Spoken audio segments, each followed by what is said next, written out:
Sur la crainte du Seigneur en fait. Car on peut aimer le Seigneur, on peut faire beaucoup de choses pour le Seigneur, mais il faut la crainte du Seigneur dans nos cœurs. Parce que sans la crainte, ben, on peut rien en fait. La crainte, qu'est-ce que la crainte? La crainte, c'est la révérence qu'on donne au Seigneur, l'honneur qui lui est dû en fait, ce qui lui est dû.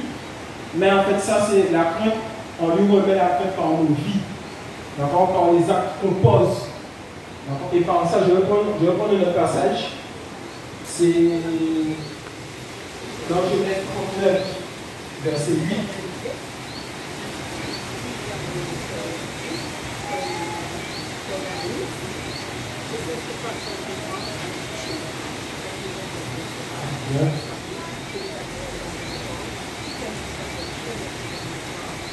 Verset 8 à 9. Je lis. Mais il leur refusa et dit à la femme de son Seigneur, voici, mon Seigneur ne prend avec moi connaissance de rien dans la maison.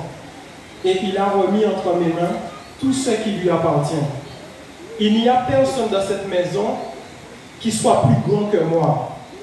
Et il ne m'a rien interdit, excepté toi, parce que tu es sa femme.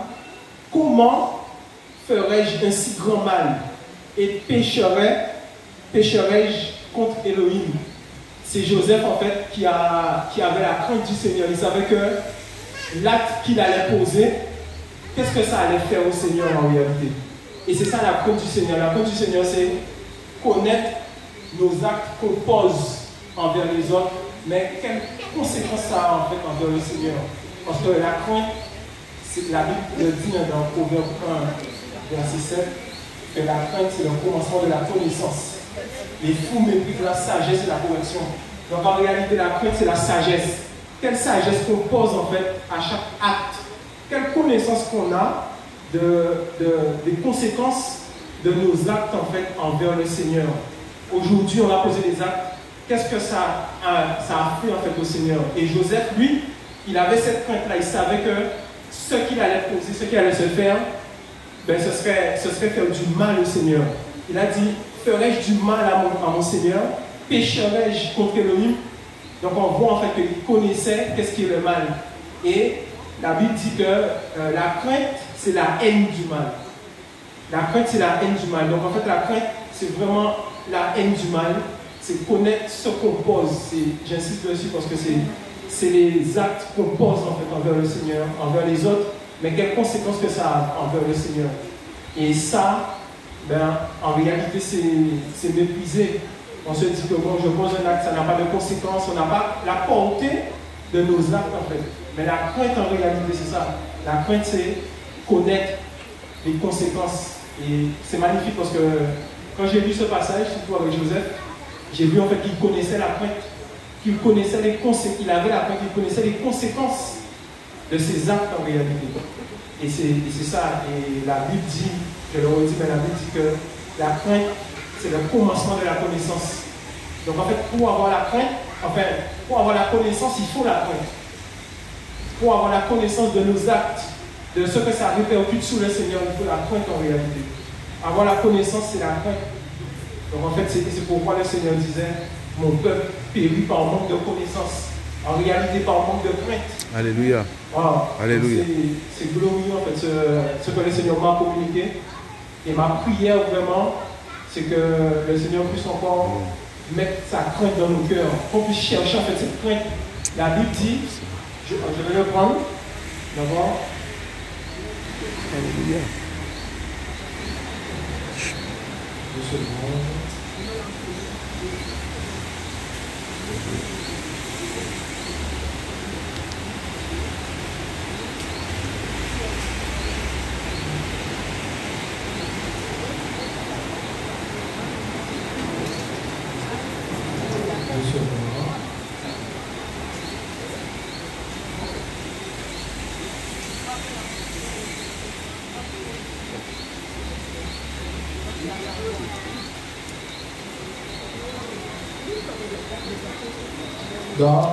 Dans Ésaïe 11, verset 2. Ésaïe 11, verset 2. l'esprit, je veux dire, c'est bon? L'esprit de Yahweh reposera sur lui. Esprit de sagesse et de discernement, esprit de conseil et de force, esprit de connaissance et de crainte. Donc en réalité, la crainte, c'est l'esprit que le Seigneur nous donne aussi.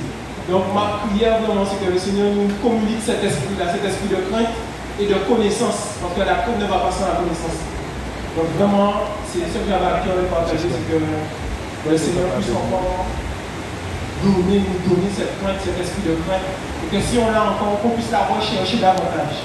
Parce qu'on ne finit pas d'apprendre, et en est sur terre, c'est pour apprendre, c'est pour connaître le Seigneur justement, et c'est avoir cette crainte du Seigneur, ce qui lui est dû.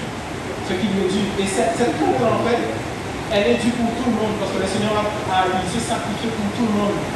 Donc du coup, il faut qu'on connaisse justement l'importance de nos actes justement vers les autres. Parce que le Seigneur ne s'est pas sacrifié seulement pour nous, mais il s'est sacrifié pour tous les êtres humains, pour notre prochain. Je ne dis pas chrétien, mais notre prochain. Notre prochain, c'est le monde entier. Vous voyez?